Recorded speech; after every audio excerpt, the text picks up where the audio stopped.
नमस्कार आदाब। आप देख रहे हैं डीएनएम शो। एक और सच्ची कहानी को लेकर आज मैं आपके सामने एक बार फिर हाजिर हूं।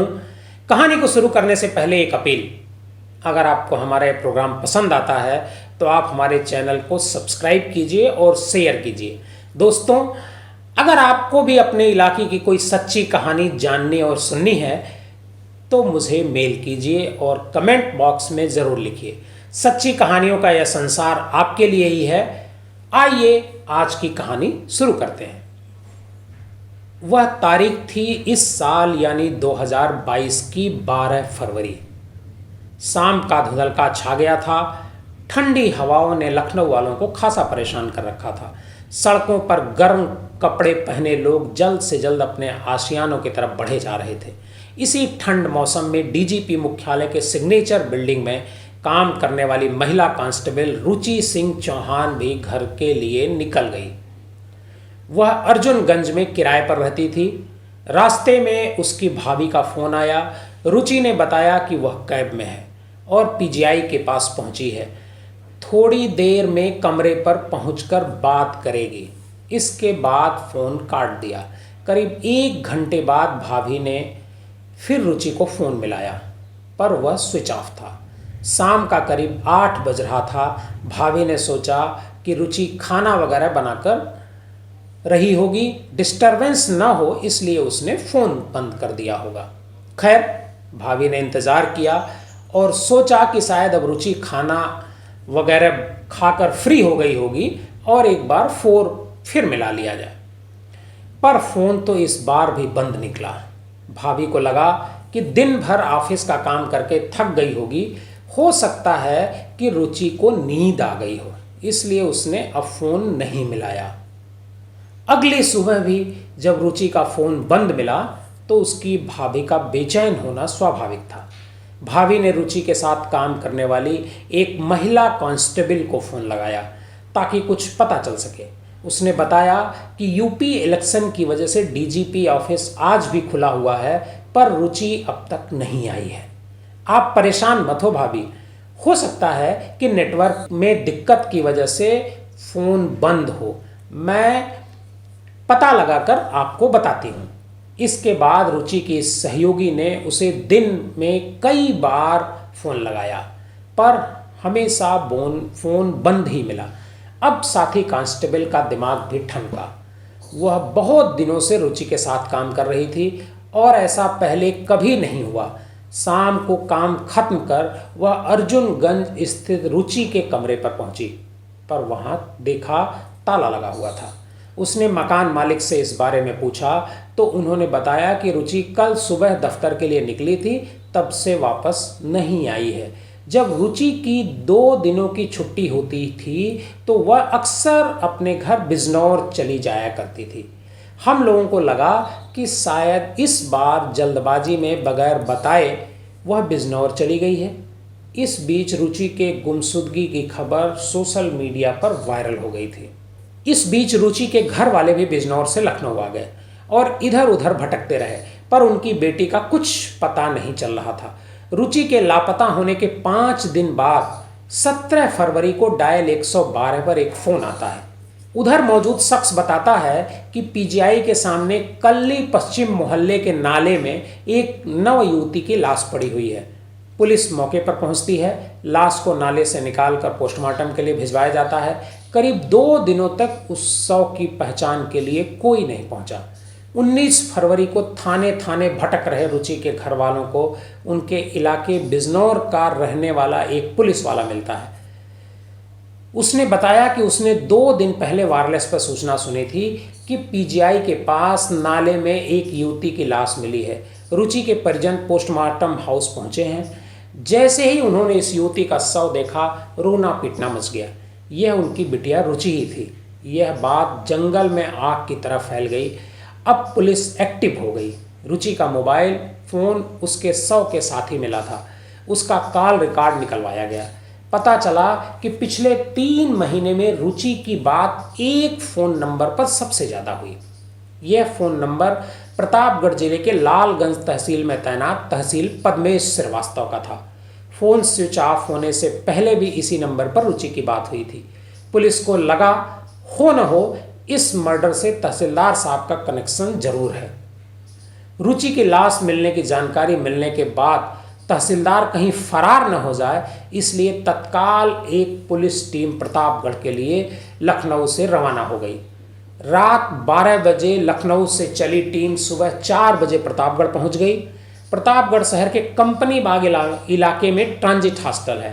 तहसीलदार पद्मेश श्रीवास्तव यहीं रहते थे। सुबह 5 बजे पुलिस टीम ने उनका दरवाज़ा खटखटाया तो वह सो रहे थे। दरवाज़ा तहसीलदार साहब ने ही खोला और तुरंत पुलिस उन्हें हिरासत में लेकर गाड़ी में बैठा ली और सीधे लखनऊ ले आई। थाने में पूछताछ के दौरान तहसीलदार ने सारा सच उगल दिया। पद्मेश ने बताया कि रुचि से उसकी मुलाकात फेसबुक के जरिए हुई थी और धीरे धीरे यह दोस्ती प्यार में बदल गई। पद्मेश को पता था कि रुचि पहले से शादीशुदा है। रुचि सिंह बिजनौर के नजीबाबाद की रहने वाली थी। उसके पिता का नाम योगेंद्र पाल सिंह है। रुचि ने 2019 में नीरज गुप्ता नाम के एक कांस्टेबल से लव मैरिज की थी। नीरज गुप्ता इसमें प्रयागराज में तैनात है। नीरज रुचि के अवैध संबंध को लेकर शक हो गया था। पद्मेश से संबंधों को लेकर नीरज और रुचि में आए दिन झगड़ा होता था। एक दिन रुचि ने पद्मेश को बताया कि नीरज को उनके रिश्ते पर शक हो गया है। इस पर तहसीलदार ने रुचि से कहा कि वह अपने पति नीरज से कह दे कि वह तलाक दे दे, वरना उस पर दहेज उत्पीड़न और घरेलू हिंसा का केस कर देगी। इससे नीरज की नौकरी चली जाएगी। पद्मेश ने जैसा कहा रुचि ने वैसा ही किया। नीरज को भी बात समझ में आ गई थी और उसने समझदारी दिखाते हुए रुचि को तलाक दे दिया। नीरज से जब रुचि का पीछा छूटा तो तहसीलदार के साथ उसकी नज़दीकियां और बढ़ गईं। अब रुचि की जब भी छुट्टियां होती थी वह प्रतापगढ़ चली जाती थी और पद्मेश के साथ उसके ट्रांजिट हॉस्टल के कमरे में रुकती थी। धीरे धीरे यह बात हॉस्टल में रहने वाले अन्य अफसरों को भी पता चली। उन्हीं में से किसी ने पद्मेश की पत्नी को प्रगति को इस बात की जानकारी दे दी। फिर क्या था, प्रगति ने अपने पति को फ़ोन पर खूब धमकाया। उसने पद्मेश से रुचि का फ़ोन नंबर लिया और उसे भी खूब खरी खोटी सुनाई। दोनों के बीच खूब गाली गलौज हुई। पहली बार रुचि को पता चला था कि जिसके साथ घर बसाने के सपने देख रही थी वह पहले से शादीशुदा है। प्रगति जो तहसीलदार की पत्नी थी प्रतापगढ़ आ गई और पद्मेश के साथ ट्रांजिट हॉस्टल में रहने लगी। इस बीच जब रुचि का फ़ोन आए तो प्रगति पद्मेश का फ़ोन छीन लेती थी। बात न हो पाने से रुचि परेशान रहने लगी। उसे महसूस हो गया था कि पद्मेश ने उसके साथ धोखा किया है। उसने पद्मेश के कहने पर अपने पति नीरज से तलाक लिया था। रुचि ने अब पद्मेश पर दबाव बनाना शुरू किया कि वह भी अपनी पत्नी से तलाक ले और मुझसे शादी करे। पद्मेश ने आनाकानी की तो रुचि ने धमकी दी। उसने कहा दोनों के बीच रिलेशन को 3 साल हो चुके हैं, अब वह शादी के लिए ज़्यादा इंतज़ार नहीं कर सकती। अगर वह शादी नहीं करेगा तो वह प्रतापगढ़ में उसके आवास पर आ जाएगी और वहीं पर सबको उसकी करतूतों के बारे में बताएगी। अब पद्मेश ने सोच लिया कि उसे कैसे इस रास्ते से बाहर निकलना है। उसने रुचि को अपने रास्ते से हटाने का मन बना लिया। पद्मेश ने रुचि से कहा वह 12 फरवरी को लखनऊ आ रहा है, दोनों बैठकर बातचीत करेंगे और शादी की तारीख तय कर लेंगे। उसने यह भी झूठ बोला कि वह अपनी पत्नी को तलाक दे देगा और इसके लिए कागज़ तैयार करवा लिया है। पद्मेश ने अपने दोस्त नामवर सिंह को इस साजिश में शामिल कर दिया। उसने नामवर से गाड़ी लेकर आने को कहा। पद्मेश ने प्रगति को बताया कि वह किसी काम से लखनऊ जा रहा है। प्रगति ने तत्काल सवाल दागा कि इतनी शाम को लखनऊ में कौन सी मीटिंग होनी है, मुझे पता है तुम वहाँ क्यों जा रहे हो। तब पद्मेश ने अपनी पत्नी प्रगति को बताया कि मैं लखनऊ तुम्हारे ही काम से जा रहा हूँ। जिस बात को लेकर हमारे बीच किचकिच होती है उसे खत्म करने जा रहा हूँ। तब प्रगति ने कहा कि ठीक है जाओ, पर बगैर काम खत्म किए मत वापस आना, मैं रोज़ रोज़ के झगड़े से तंग आ गई हूँ। पद्मेश अपने दोस्त नामवर के साथ प्रतापगढ़ से शाम 6 बजे लखनऊ के लिए निकला और रात को 9 बजे वो लखनऊ पहुँच गया। यहाँ पीजीआई के पास एक सुनसान इलाके में उसने रुचि को फ़ोन कर मिलने के लिए बुलाया। रुचि कैब लेकर वहाँ पहुँची। कैब उसे छोड़कर वापस चली गई अब रुचि पद्मेश की गाड़ी में जाकर बैठ गई। रुचि के गाड़ी में आते ही नामवर नीचे उतर गया। पद्मेश रुचि से चिकनी चुपड़ी बातें करने लगा। उसने तलाक मिलने में समय लगने का हवाला देते हुए मई जून तक शादी करने की बात कही। इस बीच नामवर 2 कप चाय लेकर के आया। 1 कप चाय उसने रुचि को दी और दूसरी पद्मेश को।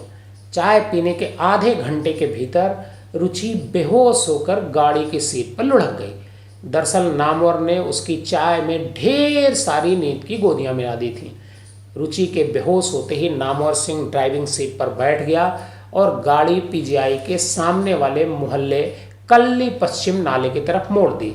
रास्ते में पद्मेश और नामवर ने गाड़ी रोककर रुचि की गला घोंटकर हत्या कर दी।